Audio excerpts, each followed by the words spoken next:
Here's your WNEM TV5 News Update. Good evening, everyone. I'm Meg McLeod. Here's a quick look at some of our stories tonight. A man accused of hitting a Clare County Sheriff's patrol car while driving drunk. Investigators say it happened Wednesday night as a deputy was performing a traffic stop. They say he rammed the car from behind before threatening to fight the deputy. Police say they also found a loaded pistol in the truck. 57-year-old James Corwin from Harrison was arrested and has been charged with driving while intoxicated, 2 weapons charges, and destruction of police property. The sentences of Walmart washes for some Genesee County shoplifters will no longer happen, according to a letter by the chief judge of the Genesee County District Court. Previously, convicted shoplifters had been told they would be washing cars outside the Grand Blanc Township Walmart for free as a form of community service.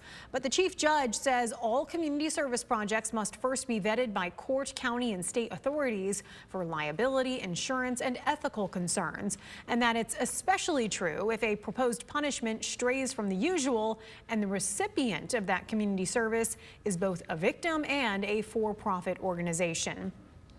A Saginaw City Councilwoman and a former candidate for council will stand trial on multiple felonies, including election law forgery.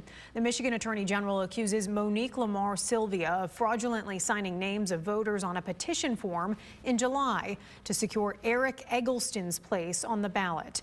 Eggleston is accused of then signing that form, falsely certifying that he was the circulator, and submitting both forms to the clerk's office shortly before the filing deadline. He was not granted placement on the ballot. A pretrial date hasn't yet been set. Now here's Diane with your first alert forecast.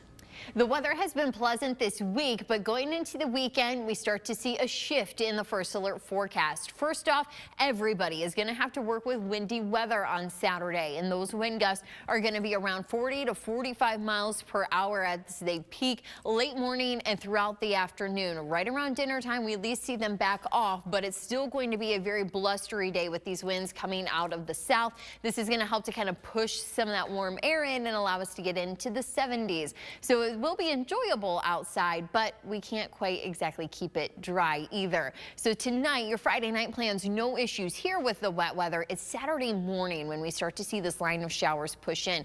This line will start to get a little bit more organized as it gets a little bit closer towards West Branch, the Tri-Cities, and towards Flint. That's going to be around 5 a.m. And then at 6, 7 o'clock in the morning is when that rainfall comes across the thumb. Right around sunrise, a lot of that rain will start to exit out over Lake Huron, and the dry slot of the storm will start to come in. This is going to allow us to clear out a little bit. We'll have some sun, but it also allows us to build some heat. So we will be watching for additional showers and thunderstorms. Some could be on the stronger side into the afternoon, going into the evening, but that strong storm chance is isolated. We'll still continue to keep a few scattered showers in the forecast, and yet even some wet weather in the eastern half of mid-Michigan going in towards Sunday morning. Our severe weather threat showing a marginal risk through the Tri-Cities, the Thumb, and along Lapeer, Flint, and Owasso, some of our communities along I-69. That marginal risk means that we have an isolated chance for severe weather. If we do have any strong storms that are able to take off, it would be gusty winds and then heavy rainfall that we would be watching for. The tornado and hail threat would be very low in this setup. In the next 7 days, we will have our temperatures falling on Sunday into the 40s, and then we're still into the 40s, but with some dry weather by Monday as temperatures warm up next week. We have a system to watch for by the middle of next week, bringing us some rain and snow chances. Remember to tune into WNEM TV5 on air and online 24/7 for the latest news, weather, and information.